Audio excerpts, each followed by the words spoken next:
कक्षा 12 भूगोल के प्रिय विद्यार्थीगण,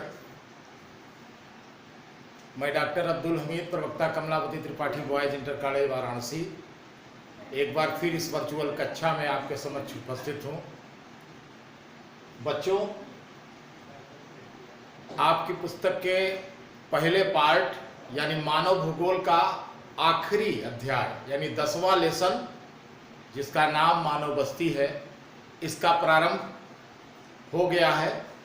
और इसके पहले लेक्चर में मैंने आपको मानव बस्ती का अर्थ, उसकी परिभाषा, जिन आधारों पर मानव बस्ती का वर्गीकरण होता है और साथ ही साथ ग्रामीण बस्ती जो है वो किन कारकों से प्रभावित होकर किसी विशिष्ट स्थान पर बसती है, इस तमाम बिंदुओं के बारे में हम लोग अध्ययन कर चुके हैं। तो आइए पाठ को आगे बढ़ाते हैं और इस दूसरे वीडियो लेक्चर में हम लोग आज इन बिंदुओं पर चर्चा करेंगे। ग्रामीण बस्ती के प्रतिरूप। बच्चों, ग्रामीण बस्ती के प्रतिरूप का क्या अर्थ है, पहले ये जान लेते हैं, फिर आगे के समस्त बिंदुओं पर हम लोग चर्चा करेंगे। ग्रामीण बस्तियों का बसाव किस आकार प्रकार का होता है, इसे ही हम ग्रामीण बस्ती के प्रतिरूप कहते हैं। इस प्रतिरूप से यह भी पता चलता है कि मकानों की स्थिति किस प्रकार एक दूसरे से संबंधित है। ग्रामीण बस्तियों को इस प्रकार विभाजित करने के 3 आधार हैं, यानी 3 आधार पर हम ग्रामीण प्रतिरूप को समझ सकते हैं। और वो 3 आधार ये हैं, एक तो है विन्यास के आधार पर, दूसरा कार्य के आधार पर, और तीसरा यहां है आकृति के आधार पर। कार्य के आधार पर और विन्यास के आधार पर अगर हम देखें तो विन्यास के आधार पर 4 प्रकार के ग्राम दिख रहे हैं और कार्य के आधार पर 3 प्रकार के ग्राम दिख रहे हैं।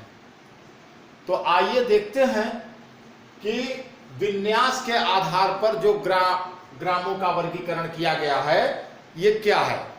ठीक है, तो सबसे पहले विन्यास के आधार पर अगर हम बात करें तो विन्यास का मतलब होता है कि किस प्राकृतिक भूदृश्य के अंतर्गत संबंधित ग्रामीण क्षेत्र विकसित हुआ है, ग्रामीण बस्ती बसी है। ठीक है, और इसमें सबसे पहला है मैदानी ग्राम। मैदान का अर्थ तो आप लोग समझते हैं, वो समतल क्षेत्र जहां विशेष रूप से कृषि कार्य किया जाता है, वो मानव बसाव के बहुत उपयुक्त भी होता है। तो ऐसे स्थानों पर जो ग्रामीण गांव बसते हैं या ग्रामीण बस्ती बसती है, उसे हम मैदानी ग्राम कहते हैं। इस मैदानी ग्राम के लोगों का मुख्य पेशा कृषि होता है। ठीक है, इसी प्रकार अगर हम दूसरे की बात करें तो वो है पठारी ग्राम। पठार भी एक प्रकार का भौतिक भूदृश्य है जो मैदानों की अपेक्षा थोड़ा ऊंचा होता है, लेकिन चौरस और कठोर चट्टानी संरचना वाला होता है। ठीक है, तो इस पठारी ग्राम पर भी लोग ग्रामीण बस्तियां बसाते हैं और यहाँ पे कम दर्जे वाली विशेषकर झूम कृषि आप पढ़ चुके हैं पिछले अध्यायों में, यानी वन क्षेत्र को साफ करके वहाँ पे कुछ साल खेती करना और जब वो क्षेत्र अनुपजाऊ हो जाए तो फिर दूसरे क्षेत्रों में जा करके वनों को जलाकर या साफ करके वहाँ नए सिरे से खेती प्रारंभ करना। इस प्रकार की खेती को हम लोग झूम खेती कहते हैं। तो पठारी क्षेत्रों में जो बस्तियां होती हैं वहाँ के लोग प्रायः यही कार्य करते हैं, साथ ही साथ कुछ स्तर पर पशुचारण भी किया जाता है।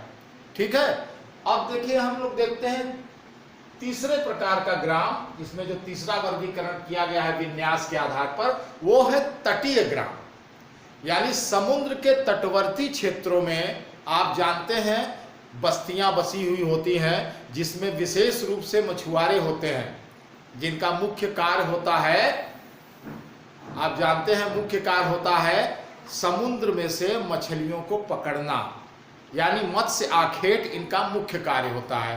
तो ऐसे समुद्र तटीय क्षेत्रों में बसी बस्तियों को हम लोग तटीय ग्राम कहते हैं। और चौथा है आपका वन ग्राम। वन समझ रहे हैं, जंगल। बहुत से ऐसी जनजातियां, ऐसे लोग होते हैं जो कि अपना आवास, अपनी बस्ती जंगल के बीच या उसके समीप स्थापित करते हैं। ऐसे क्षेत्रों में बसी बस्तियों को ही हम वन ग्राम कहते हैं। निश्चित है कि ये वनों से प्रभावित होकर के ऐसे स्थानों पर ऐसी बस्तियां बसाई जाती हैं, तो इनका मुख्य कार्य पशुचारण, लकड़ी काटना और साथ ही साथ उस वन क्षेत्र से तमाम वन्य सामग्री को एकत्र करना यानी संग्रहित करना। ठीक है, जैसे शहद है, जड़ी बूटियां हैं, तरह तरह की पेड़ों की लकड़ियां हैं। इस तरीके से हम देखते हैं कि विन्यास के आधार पर 4 प्रकार की ग्रामीण बस्तियां हमको के प्रतिरूप हमको देखने को मिलते हैं। अब हम आगे बढ़ते हैं और देखते हैं कार्य के आधार पर। कार्य के आधार पर भी बस्तियां 3 प्रतिरूपों में देखने को मिलती हैं: कृषि ग्राम, पशुपालक ग्राम और मछुआरा ग्राम। ठीक है, थोड़ा 2-2 लाइनों में इसको भी हम लोग समझ लेते हैं। कृषि ग्राम क्या है? कृषि ग्राम प्रायः समस्त वो ग्राम होता है जहां के निवासी, लगभग सभी निवासी कृषि कार्य में संलग्न होते हैं, और ये ज्यादातर मैदानी और समतल क्षेत्रों में इस प्रकार के ग्राम दिखाई देते हैं। दूसरा है पशुपालक ग्राम। कृषि ग्राम के बाद है पशुपालक ग्राम। कुछ गांव ऐसे भी होते हैं जहां दुग्ध व्यवसाय विशिष्टीकृत होता है, यानी वहां के अधिकतर कृषक कृषि कार्य की बजाय दुग्ध उत्पादन यानी पशुपालन का कार्य करते हैं। तो उस गांव की विशिष्टता पशुपालन से पहचानी जाती है। इसलिए ऐसे ग्रामों को हम लोग, ऐसी ग्रामीण बस्तियों को हम लोग पशुपालक ग्राम या पशुपालक बस्ती कह सकते हैं। ठीक है, और तीसरा है मछुआरा ग्राम। अभी अभी हम आपको तटीय ग्राम समझा रहे थे, तो एक तरीके से अगर कार्यों के आधार पर देखा जाए तो वही तटीय ग्राम यहाँ पशुपालक ग्राम के मछुआरा ग्राम के नाम से जाने जाते हैं, जहाँ आमतौर पर मछुआरा समाज के लोग रहते हैं, जिनका मुख्य कार्य होता है समुद्र में जाकर के बड़ी मात्रा में मछलियों को पकड़ना, और आजीविका का उनके मुख्य साधन यही होता है। तो ये जो 2 प्रकार के आपने ग्रामीण बस्ती के प्रतिरूप के आधार देखे, उसमें एक था विन्यास के आधार पर, दूसरा था कार्य के आधार पर। इसके जितने भी ये बिंदु थे आपने उसको समझ लिया। ठीक है, अब हम आगे बढ़ते हैं और चलते हैं सबसे महत्वपूर्ण बिंदु पर, यानी इन आधारों में जो सबसे महत्वपूर्ण आधार है वो है आकृति के आधार पर। ये है आकृति के आधार पर, यानी मानव बस्ती या ग्रामीण बस्ती की आकृति के आधार पर। तो मैं आपको यहाँ ये बता दूं कि इस आधार पर ग्रामीण बस्तियों की आकृतियां अनेक प्रकार की ज्यामितीय आकृतियों के रूप में पाई जाती है। ज्यामितीय आकृतियां आप जानते हैं, वृत्त, आयत, इस तरह से। तो इस आकार पर जब बस्तियों का बसाव होता है तो उसे हम कहते हैं आकृति के आधार पर। ठीक है, इसको समझाने के लिए मुझे विशेष रूप से कुछ चित्र के माध्यम से मैं इसको समझाऊंगा, तो आपको बहुत अच्छे ढंग से समझ में आ जाएगा। तो पहले मैं ब्लैक बोर्ड पर उन चित्रों को बना लेता हूं और उसके माध्यम से मैं इसके तमाम आकृति के आधार पर जो तरह तरह की ज्यामितीय आकृतियां ग्रामीण बस्तियों के संदर्भ में हैं वो समझने में आपको आसानी होगी। ठीक है, तो मैं पहले वो चित्र जो है बना लेता हूं, फिर इस पर आगे चर्चा करते हैं।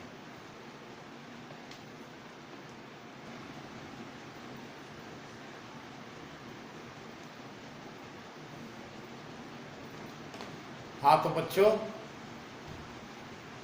जैसा कि मैंने बताया आपको, बस्तियों की आकृति के आधार पर अगर हम ग्रामीण बस्तियों का प्रतिरूप निर्धारित करें तो हमको कई प्रकार की ज्यामितीय आकृतियों के रूप में बस्तियां देखने को मिलती हैं।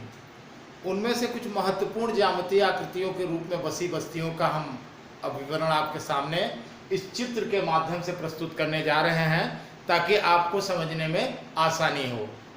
आप देख रहे हैं यहाँ हमने ऐसी 6 प्रकार की ज्यामितीय बस्तियों का चित्र बना रखा है, जिसमें से सबसे पहला है रैखिक प्रतिरूप। आइए समझते हैं रैखिक प्रतिरूप क्या है। मैं बता दूं आपको, रैखिक प्रतिरूप जो होता है वो मकान सड़कों, रेलवे लाइनों, नदियों या नहरों के किनारे व्यवस्थित होते हैं। ऐसे ग्रामीण बस्तियों को हम रैखिक प्रतिरूप वाली ग्रामीण बस्ती कहते हैं। यहाँ जो चित्र बना है आप देख रहे हैं, ये एक सड़क है, एक सड़क मार्ग है जिसके दोनों किनारों पर ग्रामीण बस्ती बसी हुई मिलती है। जरूरी नहीं है कि सड़क के किनारे ही मिले, जैसा कि मैंने आपको बताया ये किसी नहर के किनारे भी हो सकती है, रेलवे लाइन के भी दोनों साइड में हो सकती है। तो इस प्रकार एक समानांतर दिशा में दोनों साइड में जब बस्तियां, ग्रामीण बस्तियां व्यवस्थित होती हैं तो उसे हम रैखिक प्रतिरूप कहते हैं। ठीक है, अब आइए देखते हैं दूसरा हम लोग, इसका नाम है आयताकार प्रतिरूप। आयताकार प्रतिरूप, आयत आप जानते हैं एक प्रकार का ज्यामितीय आकृति होती है। तो इस आयताकार रूप में जब ग्रामीण बस्तियों का विकास होता है तो उसे हम आयताकार प्रतिरूप कहते हैं। ठीक है, ऐसे स्थान, ऐसे जैसे खास तौर से हम देखते हैं समतल स्थान हो या चौड़ी अंतर पर्वतीय क्षेत्र हो, तो ऐसे स्थानों पर जहां सड़कें एक दूसरे को आयताकार पर काटती हैं, आप देख रहे हैं एक दूसरे को ये सड़कें आयताकार स्थिति में काट रहे हैं, यहाँ पर एक आयत इस तरह से बन रहा है। ठीक है, इसी को हम आयताकार प्रतिरूप वाली ग्रामीण बस्ती कहते हैं। इसमें आप देख रहे हैं कि जो सड़कें आयताकार रूप में काट रही हैं, उन सारी सड़कों के दोनों तरफ बस्ती व्यवस्थित रूप से बसी हुई दिखाई पड़ रही है। ठीक है, इसे ही हम आयताकार ग्रामीण बस्ती का प्रतिरूप कहते हैं। अब हम चलते हैं तीसरे प्रकार की बस्ती की बात करते हैं, जिसका नाम है वृत्ताकार प्रतिरूप। वृत्ताकार प्रतिरूप जो होता है बच्चों, वो खास तौर से झीलों, और कोई झील है या तालाब है, उसके चारों तरफ जब मानव बस्तियों का बसाव होता है तो ऐसी बस्तियों को हम वृत्ताकार बसाव कहते हैं। इसमें हम ये भी देखते हैं कि पशुओं को रखने के लिए या जंगली जानवरों से अपनी सुरक्षा के लिए ये बीच में जो स्थान होता है उसको खुला छोड़ देते हैं। मैं आपको समझाने की कोशिश करता हूं। आप देख रहे हैं यह एक तालाब या झील आप मान सकते हैं इसको, और इसके समानांतर आप देख रहे हैं कि इधर एक सड़क जा रही है, इधर से भी एक सड़क गुजर रही है, इधर से भी एक रास्ता है। तो आप देख रहे हैं कि इस तालाब के चारों तरफ मानव बस्ती व्यवस्थित है, यानी कई मकान आपको इस तरीके से दिखाई दे रहे हैं। बीच में यह तालाब है और बीच में काफी स्थान इस तरीके से छूटा हुआ है। ठीक है, तो इसे हम वृत्ताकार प्रतिरूप वाली ग्रामीण बस्ती कहते हैं। ठीक है, अब आइए देखते हैं चौथे प्रकार की, जिसको हम कहते हैं तारा आकृति प्रतिरूप। आपको ये देखने में लग रहा होगा एक तारी जैसी आकृति, तारे जैसी आकृति वाला जो मानव ग्रामीण बस्ती होती है, तो ये कब होती है, जब कई सड़कें विभिन्न दिशाओं से आकर एक बिंदु पर मिल जाती हैं और उन सभी सड़कों के किनारे दोनों तरफ मकान बने होते हैं, तो तारा प्रतिरूप बस्ती का रूप ले लेते हैं। देखिए ये कई दिशाओं से सड़कें आ रही हैं, एक बिंदु पर रुक, और सारी सड़कों के दोनों साइड में आप देख रहे हैं मकान बने हुए हैं। तो इस प्रकार की ग्रामीण बस्ती को हम तारा आकृति प्रतिरूप वाली ग्रामीण बस्ती कहते हैं। अब आइए हम, ये चौथे प्रकार की बस्ती थी और ये पांचवें प्रकार की बस्ती है। तो पांचवें प्रकार की बस्ती को हम कहते हैं टी आकार प्रतिरूप। टी आकार प्रतिरूप के साथ साथ हम वाई आकार और क्रॉस प्रतिरूप भी पढ़ते हैं। टी आकार की बस्तियों का विकास सड़कों के तिराहे पर होता है। अभी मैं समझाता हूं आपको, पहले आप जान लीजिए। टी आकार की बस्तियों का निर्माण या बसाव तिराहे पर होता है। तिराहा समझ रहे हैं ना, जहां तीन ओर से आकर सड़कें मिल रही हों। इसी प्रकार जहां दो सड़कें तिरछी आकर के मिलती हैं, वहां पे हम वाई आकार की मानव बस्ती या ग्रामीण बस्ती के बारे में बताते हैं। और एक चौराहे पर जो बस्तियां बसती हैं उन्हें हम क्रॉस बस्ती कहते हैं। आइए देखते हैं इसको, इस चित्र के माध्यम से समझते हैं। आप देख रहे हैं इस स्थान पर ये एक सड़क समानांतर जा रही है, अब यहाँ पर एक सड़क आकर इससे मिल रही है। यहाँ अंग्रेजी के टी जैसे अक्षर की आकृति हमको दिखाई दे रही है। ये देखिए यहाँ पे ये टी जैसी आकृति हमको दिखाई दे रही है और आसपास मकान बने हुए हैं। तो इस स्थान वाली बस्ती को हम टी आकार वाली बस्ती कहते हैं। इसी प्रकार आप ये देखिए यहाँ पर आपको अंग्रेजी का वाई अक्षर दिख रहा है, दो तरफ से सड़कें तिरछी आके मिल रहे हैं। तो यहाँ पे भी मानव बस्ती का बसाव है। ये वाई आकार की मानव ग्रामीण बस्ती के रूप में बस्ती है, इसे हम वाई आकार वाली ग्रामीण बस्ती कहते हैं। साथ ही साथ मैंने बताया कि जब चौराहों पर इसी प्रकार बस्ती विकसित होती है ग्रामीण बस्ती, तो उसको हम क्रॉस बस्ती के रूप में जानते हैं। ठीक है, अब आइए हम अंतिम ग्रामीण बस्ती की बात करते हैं, दोहरे ग्राम। इसको हम कहते हैं दोहरे ग्राम। दोहरे ग्राम जब कोई सड़क नदी या नहर को पुल के द्वारा क्रॉस करती है तो दोनों किनारों पर दो बस्तियां बस जाती हैं। हालांकि वो भले एक गांव के रूप में रहे, लेकिन इस प्रकार से दोहरे ग्राम का विकास हो जाता है। आप देखिए ये एक नदी बह रही है, ठीक है, और इस नदी पर एक पुल बना हुआ है जिससे ये सड़क जा रही है। तो ये जो सड़क जा रही है, इस नदी के किनारे आप देख रहे हैं दोनों तरफ मानव बस्ती है, सड़क के भी दोनों तरफ मानव बस्ती बस गई है। एक प्रकार से ये पुल जो है वो नदी के किनारे के गांवों को दो भागों में विभाजित कर देता है, इसीलिए इसको हम दोहरे ग्राम वाली ग्रामीण बस्ती के नाम से जानते हैं। ठीक है, उम्मीद करता हूं इस चित्र के माध्यम से आप लोग बस्तियों को आकृति के आधार पर जितने प्रतिरूप हैं उससे भली भांति परिचित हो गए होंगे।